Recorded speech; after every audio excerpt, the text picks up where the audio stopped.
Here now is your final lesson. Do not commit,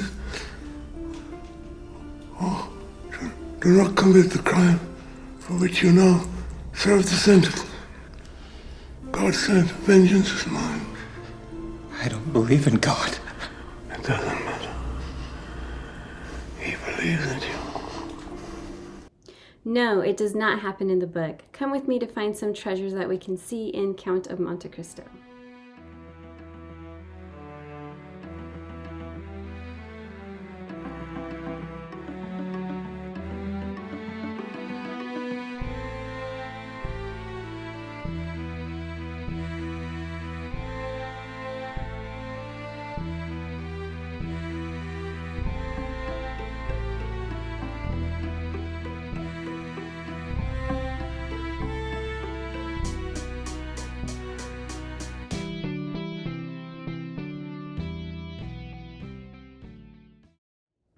Bonjour, bienvenue sur ma chaîne, je m'appelle April et aujourd'hui nous allons parler du Comte de Monte Cristo de Alexandre Dumas. Come with me.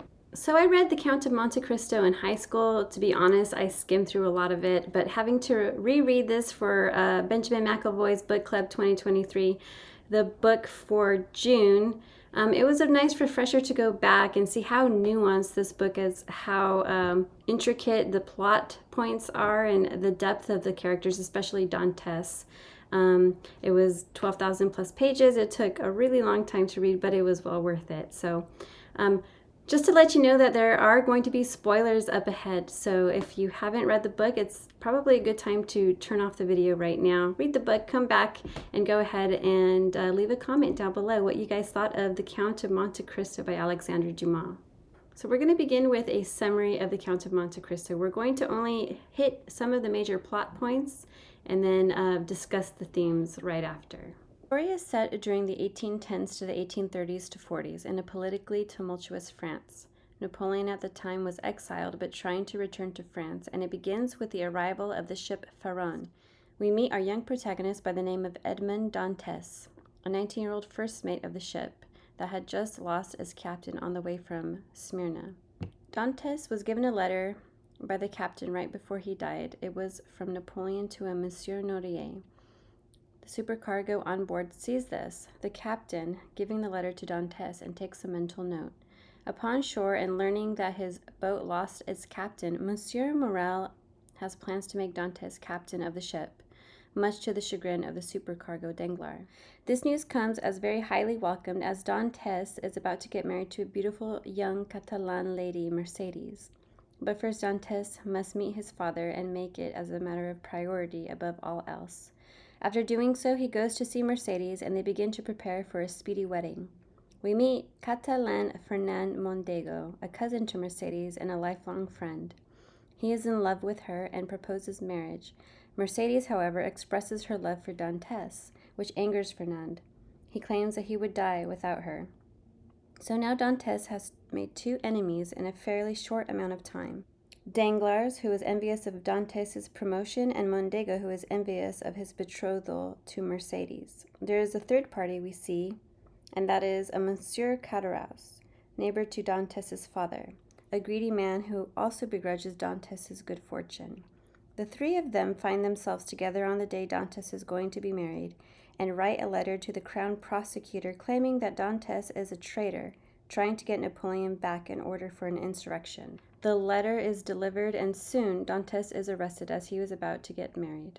At this time, we meet the crown prosecutor, Monsieur Villefort, who is also celebrating his engagement to a daughter of a wealthy man in good standing. Monsieur Villefort, who at first is about to set him free, but at once he realizes that the letter Dantes was carrying was to Villefort's father. Villefort sends him away to prison at the Chateau d'If. His incarceration is brutal, and he is kept in the dungeons in the dark with rancid food and stench. Dantes tries to escape once, but fails. He contemplates suicide, and at one crucial moment, he meets Abbé Faria, a fellow inmate in the dungeons who was tunneling his way to an escape. They become friends and work together to escape. Dantes learns that Abbé Faria is a former priest and a brilliant mind, and one who he thinly regards as a little mad. as the Abbé Feria claims to have been bequeathed a treasure of such magnitude that it is almost unimaginable. Abbé Feria also deduces that Villefort falsely imprisoned Dantes, and that he was a target of a vengeful plot. Feria teaches Dantes many things over the course of a few years. One day he dies of an epileptic episode, but before he does, Feria has Dantes memorize the way to the Isle of Monte Cristo, where the treasure is located. After Feria dies, his body is put in a bag by the guards, and the guards leave, and while gone, Dantes takes Feria's body out to his cell, and Dantes takes Feria's place in the bag. Dantes escapes and is rescued by a crew of smugglers. He later finds the treasure in Monte Cristo. He transforms himself to the Count of Monte Cristo and has the wealth needed to carry out his revenge. He first disguises himself as Abbé Busoni to learn what has become of his love Mercedes and his father, and Monsieur Morel.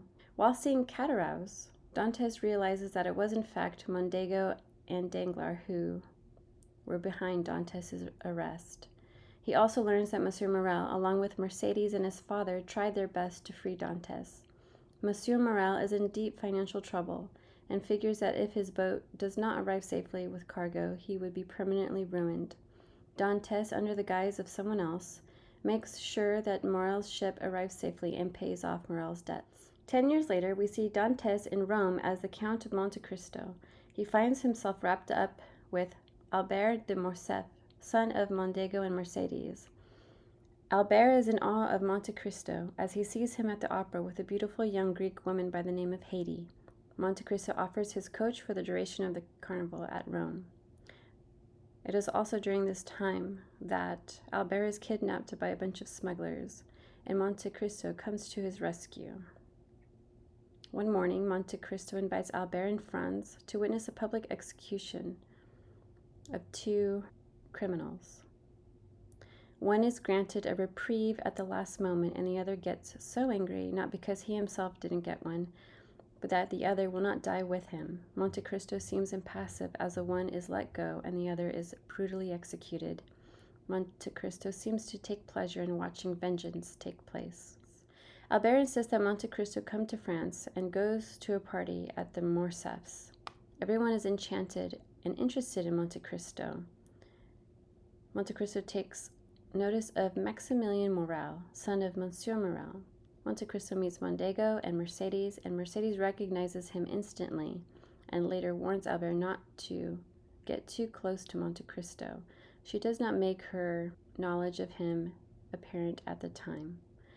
Monte Cristo chooses to stick around and gets a summer house in Auteuil. He meets Bertuccio, the steward of the house, and tells Monte Cristo that he should not stay there because it was where he had killed the Crown Prosecutor Villefort. The story then goes into a tertiary level, and Bertuccio explains that the Crown Prosecutor refused to help him find the murderer of his brother. Bertuccio vowed vengeance on Villefort. One night, as Bertuccio waited for Villefort came outside to bury a box under the tree. It was then Bertuccio stabbed him. Bertuccio unearthed the box and grabbed it and ran out, thinking it was a treasure. He learned that inside was a newborn baby. Bertuccio decides to raise him with the help of his widowed sister-in-law. They name him Benedetto. The boy grows up to be cruel and later kills his sister-in-law. The boy, Benedetto, runs away, and Bertuccio was a smuggler and lived the smuggler life, and one night, while running from the law, he hid in Catarous' house and saw Catarous deceive a jeweler into buying the diamond Abbé Busoni gave him in exchange for the information of Dantes' father and of Mercedes and of Monsieur Morel, and also the jeweler gave 45,000 francs. Catarous then killed the jeweler and his sick wife and later ran away. Eventually, Catarous was caught and confessed and sentenced to hard labor. Monte Cristo earns the admiration and friendship of the Villeforts. Yes, Monsieur Villefort is still alive. He earns their friendship by returning 2 of Madame's horses. He also opens a line of unlimited credit with the Danglars. He visits Haydée and tells her she is free to go, as she is so young, but he makes her promise to tell no one of her heritage. She chooses to stay. We see Maximilien Morel meet his love Valentine Villefort, daughter of Monsieur Villefort's first marriage. She is saddened because she does not want to marry Franz, an arranged marriage, and that her father neglects her. Her stepmother hates her, and she cares for her grandfather Nordier. Madame Villefort asks Monte Cristo about his potions, and he gives her a small vial. Then we are at the opera, and we see Haydée almost faint at the sight of Fernand. She tells Monte Cristo that Fernand was the one who betrayed her father and sold her. Things begin to go badly for Monte Cristo's enemies. Monsieur Villefort, father-in-law, mother-in-law, and Nordier's servant are all poisoned. The doctor thinks his daughter Valentine is the culprit. Meanwhile, Madame Danglars realizes that Monte Cristo knows that she had an affair with Monsieur Villefort and that Benedetto is their love child. Monsieur Danglars knows that she's been gambling his money away. After a party in which Monte Cristo revealed to everyone that they had found a newborn skeleton under a tree, they begin to suspect that Monte Cristo is up to something, and that he is not who he says he is. Meanwhile, Nordier doesn't want Valentine to marry Franz either. He vows to help her escape the marriage. He promises to exclude Valentine from the will should she marry Franz. Meanwhile, Danglars confronts his wife about losing the money as well as having Monsieur Villefort's son, and that her first husband killed himself as a result of her betrayal. He turns to Monte Cristo and asks him about Andre Cavalcanti, who we later know is Benedetto. He wants his daughter Eugenie to marry Andre instead of Albert de Morcerf, due to Morcerf, who is really Fernand Mondego, and his shady dealings. Madame Danglars meets with Villefort, and Villefort vows to find out the truth about Monte Cristo. But when Villefort visits Abbé Busoni and Wilmore, who really is Dantes disguised as both, Monsieur Villefort chooses not to press the matter. There is a ball, and Mercedes tells Dantes that she knows it's him and apologizes for what has happened. Dantes assures her that he considers her a friend and will not take revenge on her. Meanwhile, Danglars' daughter, Eugenie, does not want to marry Albert or Andre and decides to flee home. Albert meets Haydée at Monte Cristo's house, where Haydée tells Albert of a Frenchman who befriended her father, a ruler of a Greek state, surrendered his castle to the Turks, and sold her into slavery. We now know that this is Mondego, Albert's father, but she doesn't tell him this. Later on, an article in a local paper shows up, and it accuses Albert's father of betraying the Greek ruler to the Turks. Albert becomes enraged and finds out that his friend Beauchamp is somehow involved, or at least works for the paper. Albert wants to duel Beauchamp, but Beauchamp calmly tells Albert to give him a few weeks to find out the truth. Albert agrees, and in a few weeks' time, Beauchamp confirms that it is true, and that Monte Cristo nudged Monsieur Danglars to find out more about Monsieur de Morcerf. We learn that Benedetto is in cahoots with Catarrous, and they hatch a plan to rob Monte Cristo.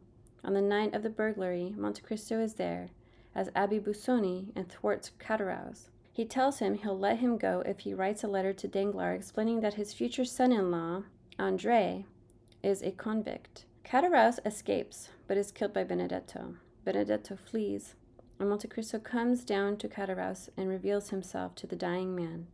Catarrous writes the name of his murderer to bring him to justice before he dies. At this moment, we realize that Monte Cristo's first accomplishment is carried out, and everything is set up for all his foes to fall. Villefort is under scrutiny with all the deaths and the murders happening in his home. Albert wants to challenge Monte Cristo to a duel now, but his mother dissuades him, telling the truth of his father and how his father helped sentence Dantes to prison. She also pleads to Dantes not to kill her son. Dantes' vengeful will is broken and promises not to kill Albert, but he resolves to die in the duel rather. Mercedes and Albert run away from home, and Monsieur de Morcerf, ruined publicly and now losing his wife and son, kills himself in his home. Meanwhile, Valentine is the next target of a supposed poisoning and becomes seriously ill. She doesn't die, though, thanks to her grandfather Nordier giving her microdoses of the poison to immunize her from large amounts. One night, Monte Cristo appears in her room and tells her that her stepmother is the murderer of her grandparents, and Norde's servant, and she was next. He asks her to drink a special potion and promises everything will be okay. She falls into a coma and appears to be dead. Monte Cristo shows Villefort the letter by Caderousse implicating André or Benedetto as the murderer of Caderousse. Villefort promises to enact justice on André. Monte Cristo asks for 5 million francs from Danglars to go toward the hospital. Danglars says he'll credit him, but has no capital and no intention of paying the hospital, as he plans to run away from his creditors that night. At Valentine's funeral, Monte Cristo asks Maximilian to stay alive, knowing Max wishes to kill himself and that he promises future happiness to Max. Debray, who was aiding Madame Danglars in acquiring money illegally and also her supposed lover, finally has no interest in her now that she has no access to her husband's wealth. He sees Mercedes and Albert on the way out of the hotel and notices that Mercedes is fleeing to Marseille to live with a small amount of money. He notices the difference in attitudes about money between Mercedes and Madame Danglars. As Villefort works on the Benedetto trial, he meets his wife and lets her know that he knows that she is the murderer. He locks her in a room with a vial of poison and tells her to either kill herself or he will throw her in jail. At the trial, as Crown Prosecutor, Villefort is questioning André, or Benedetto, who his father is. Benedetto claims that he, Villefort, is his father, and he begins to tell the story of how he left him to die in a box as a newborn. Villefort admits to this and goes home. He realizes he is no more innocent than his wife and rushes home to save her. But it is too late. Not only did she drink the poison, but she also killed their son Edward, unwilling to go without her son. Villefort finds Abbé Busoni, who reveals that he is Edmond Dantes. Villefort grabs him and shows him his son's and wife's bodies. Dantes tries to revive Villefort's son, but is unsuccessful. He tries to comfort Villefort and tells him Valentine is not dead, but Villefort falls into madness, clawing at the floor. Dantes doubts the justice he had been trying to dole out. He takes Max the next day to leave Paris. He claims his vengeance is done, but he remembers Mercedes and visits her. He promises to take care of Albert in any way he can. Mercedes resigns to her life, now living in Dantes' father's old home. She says that her life is now in God's hands. Danglars' plan is found out by Peppino, the man whom Monte Cristo pardoned at the execution, and intercepts Danglars before cashing in on Monte Cristo's 5 million franc receipt. He is thrown in jail. Danglars begins to starve in jail. He begins to spend all his money just to eat a bit of food, until he finally holds out, not eating anything, in order to save the last of his money. Unable to take it any longer, he cries out for mercy. A voice in the dark asks him if he repents of all his evil ways. Danglars swears that he does. Monte Cristo steps into the light and tells Danglars that he is forgiven. Danglars is released. Then the Count of Monte Cristo later meets Max at the Isle of Monte Cristo. There he sees Valentine, who is alive and well, and Haydée. Max and Valentine are together again, and Haydée vows to be with Monte Cristo and claims that she would die without him. Monte Cristo believes Haydée's love is a sign that God has forgiven him, and they sail off into the sunset. So one of the major themes that we're going to be talking about from this story, and it's a glaring theme, is the theme of envy. It says, a tale as old as time itself. We go back to the Old Testament and we go back to the story of Cain and Abel. Cain and Abel is a story found in the Old Testament. They are the sons of Adam, and they are two brothers. These two brothers presented their offerings to the Lord, and while Abel's offering was the firstlings of his flock, Cain's offering was the fruits of the ground. And Abel's offering was considered more acceptable and more excellent in the eyes of the Lord. And so, therefore, Abel was favored of the Lord, and Cain's offering was not accepted. And because Cain's offering was not accepted, this made Cain very wroth. And he had feelings of hatred brewing up inside him towards his brother Abel.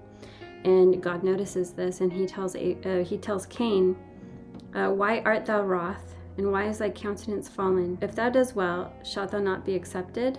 If thou doest not well, sin lieth at the door, and unto thee shall be his desire. Or in other words, it desires to have you, but you must rule over it. This kind of harkens back to the Count of Monte Cristo at the very beginning of the novel. We see good fortune smile upon Edmond Dantes, and Edmond Dantes has just been made captain of the ship, the Pharaon. He is about to marry the love of his life, Mercedes, the Catalan woman. And, Cataraus, he in general has a sort of envious attitude towards the Dantes family, towards elder Dantes and younger Dantes.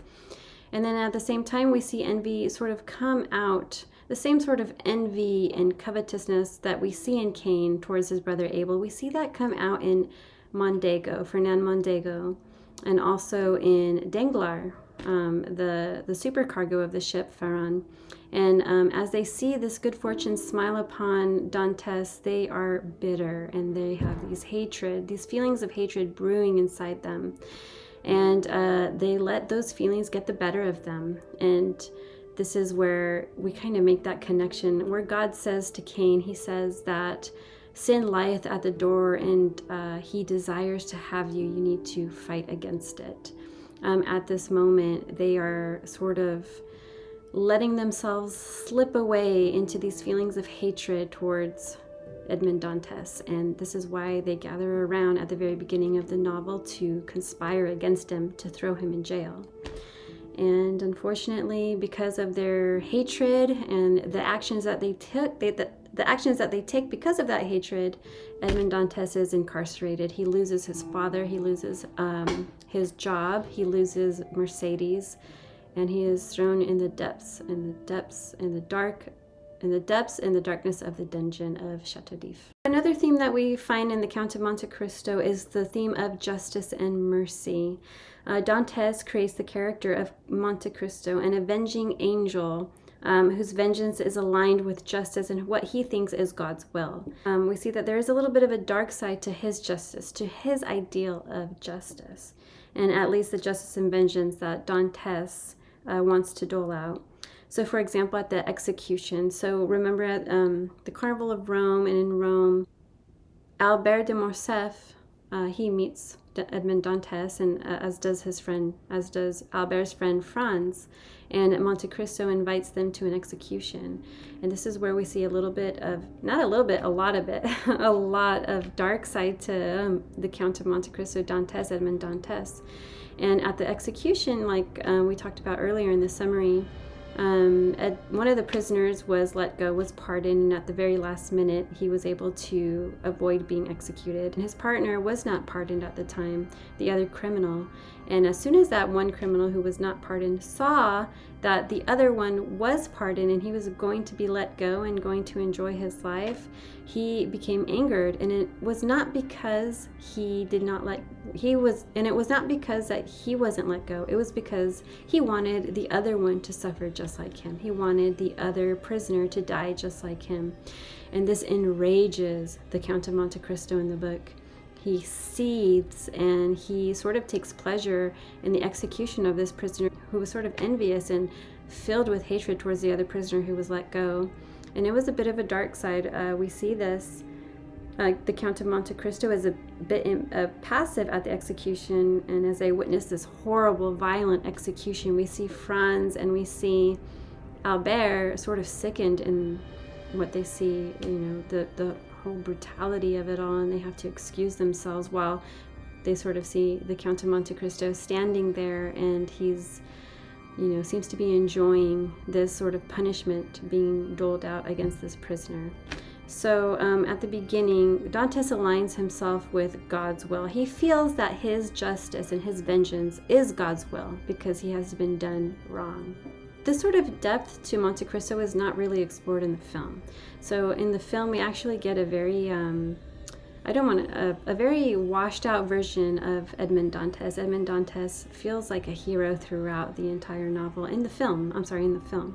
But in the novel, Alexandre Dumas does a great job in bringing nuance to his character, really bringing out the dark side. He has become hardened because of the things that have been done to him through his life, and he has no longer any compassion towards those who are wicked. He feels that he is just. He feels a great sense of pride in his vengeance, and this makes Dantes a more nuanced character, and his character trajectory makes it more fulfilling at the very end of the novel. So as the Count of Monte Cristo weaves the sort of plan to catch and to sort of trap and punish his people, or to sort of punish those who had caused him harm, there is a sense of foreboding. At least when I was reading the novel, you see all these terrible things happen to Dantes, and you feel for him, and you are with them. You're with him.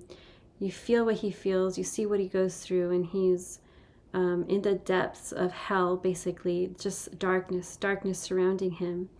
And you want him to feel a little bit of light, but once his plan goes into action and the main players of his demise sort of start falling, you get a sense of foreboding that, this is all adding up and building up towards something maybe not so great, and a sense of just you kind of get a sense of sickness in the pit of your stomach that, it seems like it's right on the surface, but deep down that it is not, that there is something bound to happen that is not so good. And we see how the plots for his vengeance leads to the death of Edward Villefort's son, Villefort's young son, at the end of the novel. So the young son who was killed by his mother because Villefort, as we talked about earlier, condemned his wife to poison herself or be arrested, and she chose to poison herself, but in doing so, took her son with her. She killed her own son, and it was just a really dark point in the novel. And when we see Villefort grab Edmond Dantes after Edmond Dantes reveals him not as the Count of Monte Cristo, but as Edmond Dantes, and that, here I am, this is me, this is what you've done to me, and you deserve everything that's happening. But when Villefort grabs Dantes and he takes him to see his dying wife and his dead son, Dantes has that moment of shock and disgust, and he's sickened by what he has done. And we can find that in the novel. Monte Cristo shrank back in horror, exclaiming, "He is mad," meaning Villefort. And as if fearing that the walls of the accursed house might fall in on him, he rushed out into the street, wondering for the first time whether he had the right to do what he had done. "Enough," he said. This is Monte Cristo talking. "Let that be enough, and we will save the last one." So, after all the players have started to fall, Madame Villefort, committed suicide and murdered her own son, and the house of Danglars is just falling to pieces, and also at the same time, the Morcerfs also are falling apart. Mondego, who would go now by the name of Monsieur de Morcerf, he also, commits suicide because of just the absolute ruin that has come about. Dantes only feels remorse. He feels remorse once he sees that the innocent are losing their lives, and that is Edward Villefort. He says that this is enough, he's had enough, and he's done enough, and that from now on that he will try to save the last one. And who he means at the time is Danglars, because Danglars is the last one standing towards, at the end of the novel, Danglars is the last one standing, and he has run off with the receipt for the payment that Dantes was going to give the hospital, the 5,000 francs or the 5 million francs for the hospital. And he was about to take that receipt to go get paid for it somewhere down south. He was caught, and there was an opportunity for Dantes to once again dole out retribution and take revenge upon Danglars. But in that final episode with the last one standing, Dantes chooses mercy instead, and chooses to be an ambassador of providence rather than vengeance. And so when you see, Danglars is at the prison and he's begging for food, and he's crying out, and he's just at the lowest point, the desperation that Dantes must have once felt when he was at the Chateau d'If.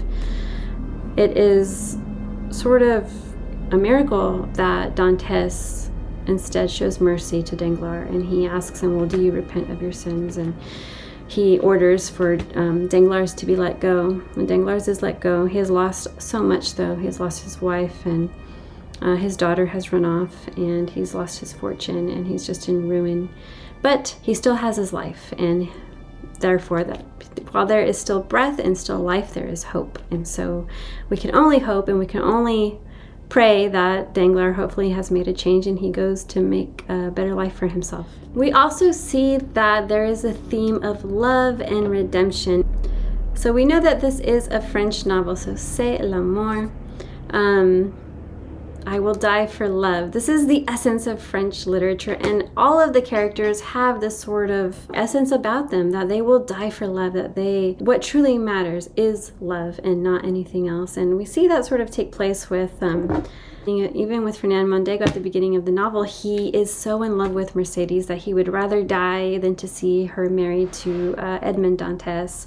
He shouts and he screams and he's all in his feelings, and it's just, wonderful to see that passion in the story. It seems that the most understandable actions, whether of revenge or envy or redemption or providence, are motivated by love.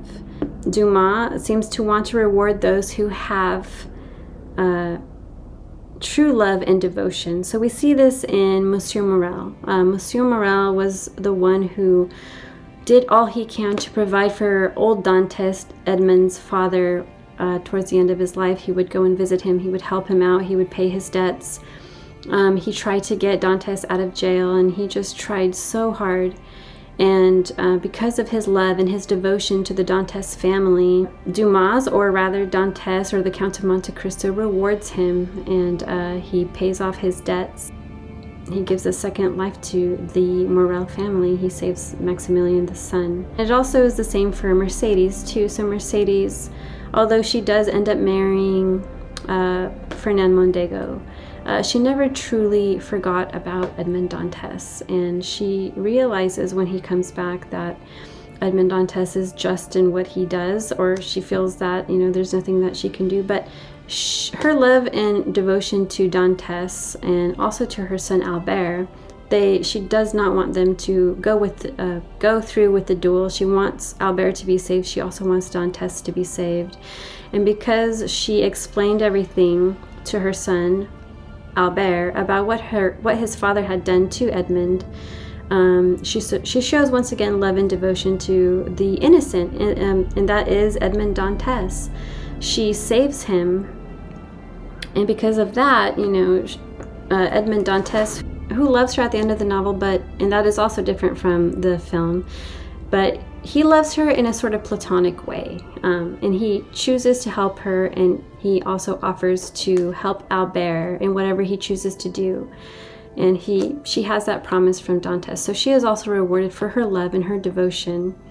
And then we see that just throughout characters such as Haiti, the Greek young woman who Dante ends up with at the end of the novel. She's always with him, always devoted to him, because he had saved her from slavery, and she feels naturally that, he is her savior, and she just loves him. She's devoted to him, will follow him everywhere. We also see that in Maximilian Morel, and also in Valentine, Villefort. These characters who show, devotion and love, these are the characters who are rewarded in the end. And these are the characters who are redeemed ultimately in the end as well. We also have the theme of what truly matters in this life, the most important things, and we see these throughout the characters too. So a lot of Western literature likes to do this. A lot of literature in general likes to mirror characters against one another. So the characteristics of, let's say, Monsieur Villefort and Monte Cristo or Edmond Dantes is very stark. Okay, so Monsieur Villefort is very opportunistic. He is marrying at the beginning of the novel when he is interrupted to go see Edmond Dantes. He is also at a party for his engagement, but we learn throughout that chapter that he is only engaged to this woman not for love, but for status and power. He is marrying into a very wealthy and powerful family, and this would only give him more prestige in the eyes of others. So, and we kind of counteract that with Edmond Dantes. Edmond Dantes at the very beginning of the novel, he's so devoted to his father and to Mercedes, and he's marrying for love, and he honors his father, and just those stark contrasts between those two characters is fascinating, and it just goes to show that what truly matters in life, according to Alexandre Dumas, is that love and devotion and innocence and purity and just goodness, honesty and sincerity.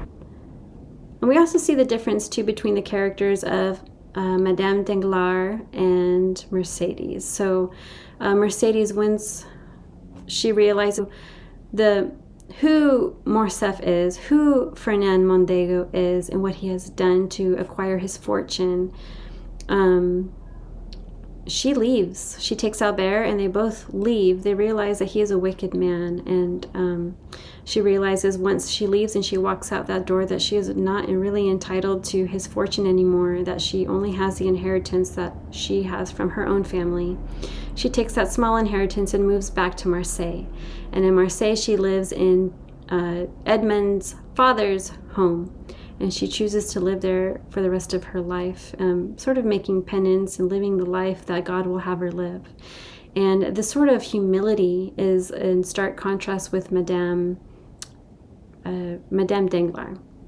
And Madame Danglars, at the end of the novel, when she loses her money, she loses her husband, she loses her money, she loses her lover, Debray, who is also helping her acquire money, but illegally, and sort of gambling the money and stuff. She loses all of that, and in Debray, her lover, who chooses to leave her at the very last moment, he sees this sort of greediness, this sort of pride, lust for money and power, and he contrasts that and he compares that with Mercedes, who he sees at the end of the novel in the hotel lobby, and he sees and he compares the two, and he realizes that Mercedes is more of a wonderful person, right?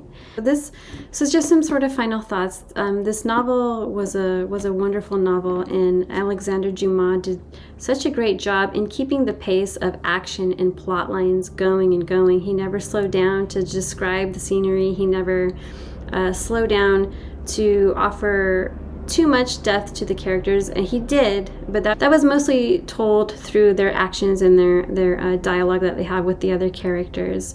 He did a wonderful job in weaving the intricate plots and sort of setting up how the wicked destroys the wicked, and does that very gracefully. And it was always an intrigue to read this book. It just kept me going, and there was not really a dull chapter. There was always something going on. So for that reason, I highly recommend the book. But to offer some sort of final thoughts, there are, and going back to the themes of this novel and the themes of envy and of mercy and of love, there are going to be times where, and what I found living my own life and also reading the book, and this is why we read literature, is to find the themes and the things that we empathize, characters we empathize with, and also the themes that we connect with, the things that we can learn from and gather and perhaps work them into our own lives and help us become stronger and build ourselves to be better. And one of the themes, of course, is the theme of envy, and we can all relate to that theme of envy, right? There's going to be times, and there probably has been times in your life, definitely in my life, where someone else receives a blessing or some sort of special recognition, and it sort of feels damaging to us. We feel hurt because of this. We see that in the characters of Cauderouze. We see that in the characters of Mondego and of Danglars. And as Jeffrey R. Holland has said, we are not diminished when someone else is added upon. So I think that many times in our lives we work to sort of help others in their times of misfortune. When misfortune is raining down upon others, we kind of feel that we are good people when we help those who are in need. But sometimes I think we forget to sort of rejoice in one another's fortunes. When fortune does smile upon us, do we really celebrate with those who are rejoicing? Are we happy for them? Or do we secretly harbor these ill feelings towards them and build up sort of a hatred and enviousness? The sort of feelings of envy and covetousness that sort of prick our hearts and our stomachs. We've all felt them, right? We just have to sort of ask ourselves, maybe we're not sort of conspiring like Danglars and Mondego and Catarau's and Villefort, but maybe we're doing other things. Maybe our feelings of envy sort of drives us to sort of ignore people or exclude people or gossip about people, talk down to people or criticize them. And those are the moments when we have to stop and we have to realize, no, God is good, God is kind, and He has blessed us with many things. And that is why we should always be grateful. And also another thing that we find in the book, which is also very touching, and it sort of goes back to the themes that we've seen in the books that we've read thus far from the Book Club 2023 of Benjamin McAvoy's Book Club 2023, is themes of Christ-like love and of mercy and redemption, of forgiveness and lending a helping hand and serving and loving one another. And we see this also in the Count of Monte Cristo. And there are going to be times in our lives, and maybe you have felt it in your life, and I know I have as well, where others will hurt us. And as humans, we feel the sting and the pain of betrayal more often than we want to, but we have all felt it. And in those moments, we have to ask ourselves, what do we do now? Do we seek retribution? Do we seek revenge or vengeance upon those people? Do we allow hatred to build up in our hearts? And do we want to get back or get even with them as we see it? However, Dantes, at the end of the novel, he realizes that that is not in his power to do, that this sort of justice is in God's hands. And that, of course, what we can learn. And it sort of reminds me, and even though Dantes is a much darker figure in the novel, his redemption is actually much more significant towards the end, because we do see the very dark side of the Count of Monte Cristo, Edmond Dantes, but we also see the redemption and him moving towards the light. We see him at the execution, and he sort of takes pride and pleasure in being the judge, jury, and executioner.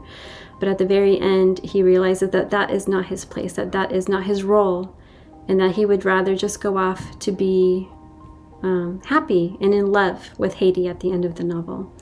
And this sort of reminds me of Jesus Christ, of course, and his dealings with those around him who have tried to do him harm and who have tried to betray him. And he never shows anger towards those people. So there is an instance in the New Testament in the Bible, which we're reading for my church.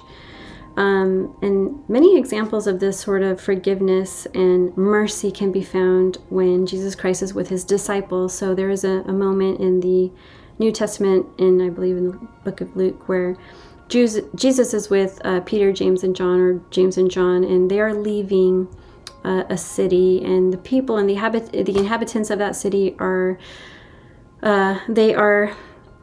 harassing them, Christ and his disciples. They are persecuting them, and James and John feel anger build up in them, and they say to him, they said, "Lord, wilt thou that we command fire to come down from heaven and consume them, even as Elias did?"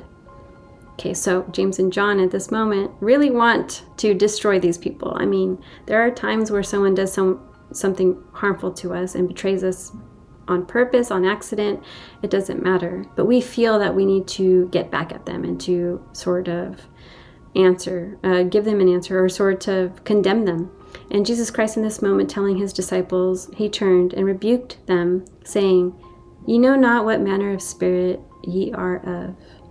For the Son of Man is not come to destroy men's lives, but to save them." And they went to another village. Okay.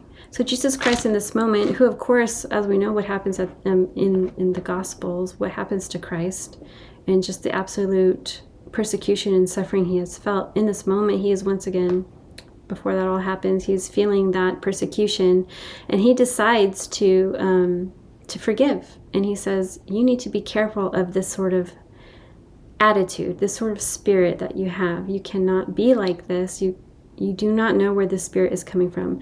The spirit of contention and of trying to get back and of revenge and vengeance is not of me, it is of the devil. So you need to beware of that. I'm not here to do that. I'm here to save the people. And they move on.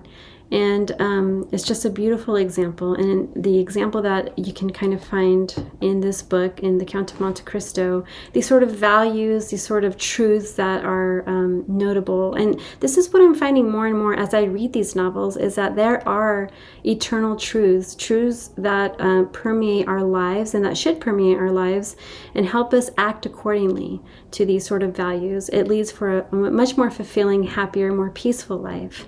And The Count of Monte Cristo was just a great example. Those feelings that we all feel, dark sides that we all have, that we need to master and control, and to have discipline over those sort of feelings, and to be better, to do better. And that's just a wonderful thing. I highly recommend this book, The Count of Monte Cristo by Alexandre Dumas. So the next book for 2023 book club is Ralph Ellison's Invisible Man. I read that book also in high school, also again in college. A wonderful book, a great African American literature book. So it is the book for the month of July. So get started on it, and hopefully you guys can join me next time. But thank you for joining me this time as we discuss The Count of Monte Cristo. And thank you so much, and we'll see you soon.